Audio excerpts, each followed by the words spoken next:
É muito triste a gente estar falando de tudo isso num momento de tanta alegria para o futebol brasileiro como um todo, pela chegada de mais uma equipe à final da Sul-Americana e de uma equipe como essa, que nunca tinha chegado e que tinha, então, assim, um encantamento com isso.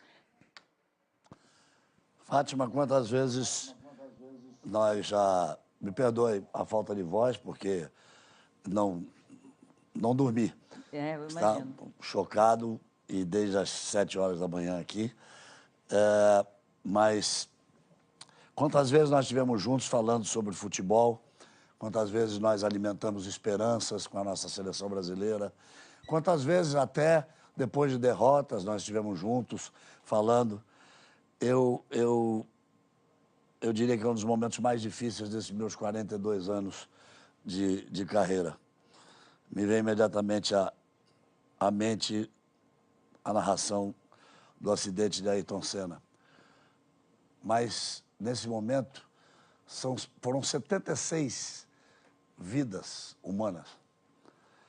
Os familiares, a notícia do Danilo, que deixou a mulher Letícia, o filho Lourenço, de 2 anos, que nós dávamos como um dos sobreviventes, e chega a notícia do falecimento dele, que não resistiu. O Caio Júnior dizendo que Deus o colocou ali naquele momento. E nossos companheiros de Globo, companheiros de outras televisões, mas isso tudo é muito pouco, e tudo isso é insignificante. Até o próprio momento da Chapecoense, desse momento, um clube novo de 1973, que vivia esse momento de fantasia, de ser o primeiro time de Santa Catarina a chegar a uma final internacional, os vídeos que nós mostramos da alegria, do embarque, de estarem ali embarcando, tudo isso é nada perto do que se perdeu, perto do que se pode dizer a uma mãe, o que se pode dizer a um pai, o que se pode dizer a um filho, a uma esposa, a um irmão, aos familiares, o que se pode dizer a eles, apenas que Deus dê forças para que cada um possa superar esse momento. Acho que as reações vieram de imediato de todas as partes do mundo, o mundo do futebol se movimentou, o Grêmio imediatamente disse que não tinha a menor condição de fazer o jogo decisivo da Copa do Brasil amanhã. O Atlético Mineiro imediatamente disse que era um dia de tristeza e de luto. As mensagens que vieram, a iniciativa do próprio Atlético Nacional de pedir que se declare a Chapecoense como campeã da Sul-Americana. Então, somos todos Chape. E eu tenho certeza que vai haver uma união de todos os clubes para que ela possa continuar. Mas volto a insistir, Fátima, tudo isso é nada perto da dor que todos estão sentindo e perto de um momento tão triste. É a maior tragédia. Se nós viermos desde 1949, quando o avião do time do Torino bateu na Basílica de Superga, se depois com o Manchester United, ou com o time de rugby do Uruguai, ou com a seleção africana... De Zâmbia, né? Do Senegal, quando o avião explodiu, é a maior de todas as tragédias. Galvão, eu fui... Diga. Não, eu ia dizer como a gente é frágil, né? Naquela partida que levou a Chapecoense para a final, comemorou-se tanto uma defesa incrível que o Danilo fez, já na prorrogação, já nos minutos depois do final, né? Em que ele faz uma defesa incrível e que colocou a equipe da Chapecoense nessa final histórica.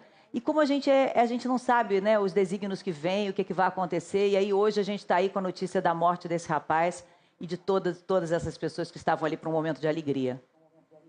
Eu fiquei com a imagem dele ajoelhado, chorando, de alegria por ter feito aquela defesa. Mas volto a repetir que tudo não tem significado. A maior tragédia da história do esporte. Eu fui 3 vezes a Medellín. Na primeira vez que fui, Fátima, o aeroporto era na cidade mesmo. Era uma coisa horrorosa de descer ali. Foi lá que Carlos Gardel perdeu a vida em 1937, num acidente.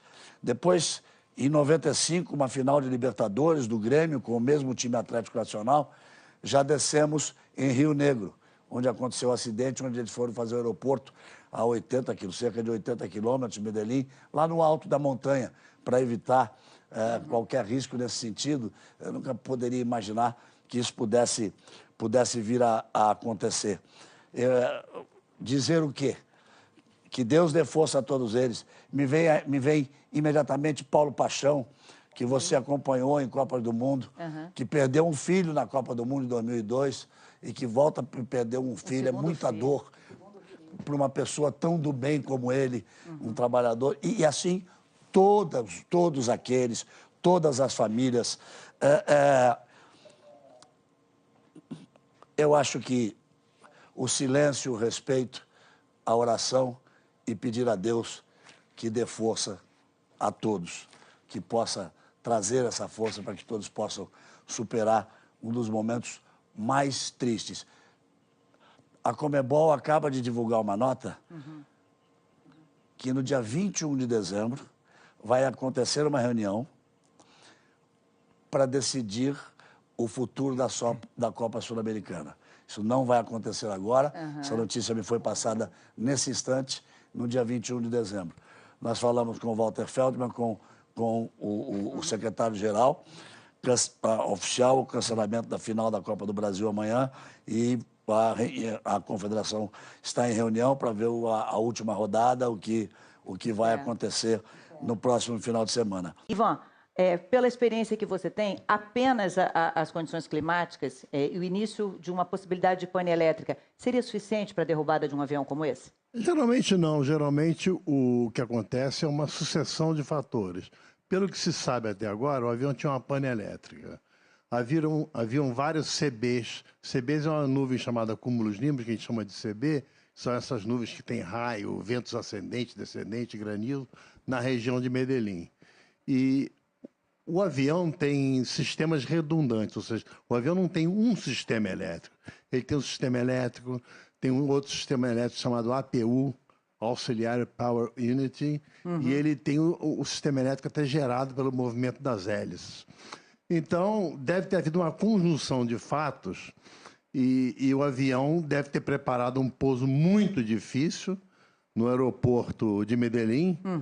E Zé Maria Córdova, que era o nome do aeroporto. Você conhece esse aeroporto? Eu te pedi para convidar. Lá em setembro. Só chega aqui, por favor, para a gente ver. É mesmo? Você está preparando um trabalho sobre um outro desastre? Vou publicar agora em janeiro um desastre do avião colombiano. E diz que esse aeroporto é um aeroporto moderno, né? Novo. É moderno, é. Mas eu não entendo se a situação em Bogotá estava boa o tempo, porque é pertinho, são 50 minutos. Ele poderia não pousar ali em Medellín, mas isso é evidente que isso é especulação. Podia ser que em Bogotá tivesse até pior. A gente está mostrando, então, a imagem que foi divulgada agora, há pouco, né?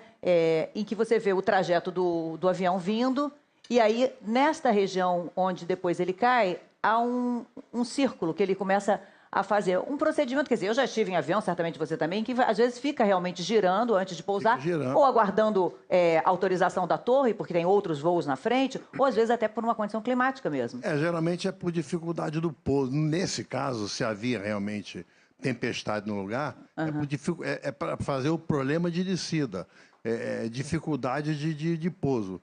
O que ele poderia fazer, se Bogotá tivesse limpo o tempo, era se deslocar para Bogotá, que é pertinho, são 50 minutos. Agora, eu ouvi durante toda a manhã na cobertura em relação à capacidade do tanque. Na verdade, que esse modelo de avião teria uma condição de voo de 3.000 quilômetros e que aí talvez ele não tivesse mais condição de seguir para... Não. Todo avião é obrigado a ter esse combustível suficiente para voar até o aeroporto alternativo. Todo voo tem um aeroporto alternativo.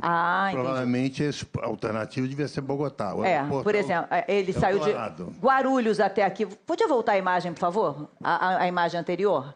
De Guarulhos até... Aqui, de Guarulhos até Santa Cruz de la Sierra, não foi neste avião da Lamia, da companhia Lamia. Pegou um avião Eles fizeram um outro avião. Por quê? Porque eles queriam fretar esse voo da Lamia, era um voo fretado. Mas como o ponto de partida era o Brasil, o ponto de chegada era a Colômbia, a Agência Nacional de Aviação Civil não permite que você frete um avião de origem boliviana como era Tem esse. que ser brasileiro ou colombiano. Ou brasileiro ou colombiano. Um acordo internacional, né? É Tem um acordo internacional. Como a Chapecoense já estava acostumada a voar neste avião, já conhecia o piloto, já viu uma relação de afinidade, o que eles optaram por fazer foi ir de Guarulhos até Santa Cruz de la Sierra, na Bolívia, e de lá sim pegar um avião que for este avião da LAMIA que fosse até Medellín. E aí eu pensei que a capacidade pudesse ser diferente, mas então você diz que há sempre um outro aeroporto... O avião tem que ter capacidade de chegar até o aeroporto de destino, ir até o aeroporto alternativo, que provavelmente é o aeroporto Eldorado de Bogotá, e ainda mais 45 minutos. Quer dizer, no plano de voo, prevê sempre a possibilidade do avião não conseguir pousar. Ele tem que chegar no alternativo e ainda tem que ter mais 45 minutos. Então, o momento em que ele está circulando, se ele realmente estivesse em pane elétrica e necessitando fazer um pouso de emergência, ele podia estar liberando combustível, por exemplo, largando o combustível para esvaziamento de um tanque? Se era o destino dele, já tinha gasto combustível previsto. Porque não houve explosão, né? Quando você joga combustível fora, é quando você, por exemplo, acaba de decolar do aeroporto de Guarulhos, voa 1 hora e tem uma pane. Aí você tem combustível demais, os pneus não aguentam. Então você tem que ejetar combustível, geralmente em cima do oceano, para pousar. Não nesse caso, ele já estava perto. Ele já estava perto de onde ele ia, então ele tinha combustível necessário. E mesmo que fosse assim, uma necessidade de um pouso de emergência, o fato é que realmente o avião não explodiu, né? O avião, e essa é a última foto que foi feita pela equipe antes de embarcar no avião, e tem vídeos que os jogadores postaram em que eles se orgulhavam muito, porque o avião estava todo com o logo da Chapecoense, estava com, internamente, os bancos estavam com todos os encostos sinalizados, porque é um feito, realmente, que a equipe vinha conquistando, né? Esse é um jumbolino, né? É um avião, é um Avro antigo, de quadri-reator. Hoje em dia não se fabrica quadri-reator. São 4 motores. 4 motores, 4 motores a jato. Os aviões são de 2 motores, geralmente, a não ser aqueles gigantescos. Esse avião é um avião antigo, entendeu? Asa alta ainda. E ele...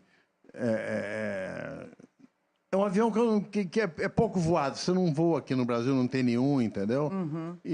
Mas, por exemplo, a equipe do Messi, o Messi estava nesse... A Argentina foi de Belo Horizonte para Buenos Aires, esse avião, esse mesmo avião, não é esse tipo de avião. É o próprio, né? O próprio, olha a foto do Messi exatamente com... Mascherano, o Messi.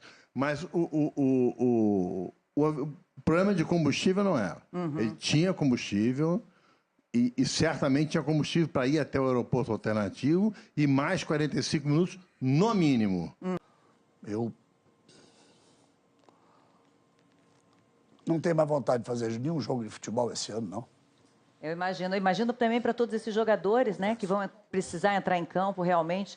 É um momento de muita dificuldade, realmente. E não combina com a alegria dos estádios, né? Com a euforia das famílias, com a felicidade das vitórias. Nada disso faz sentido, realmente combina.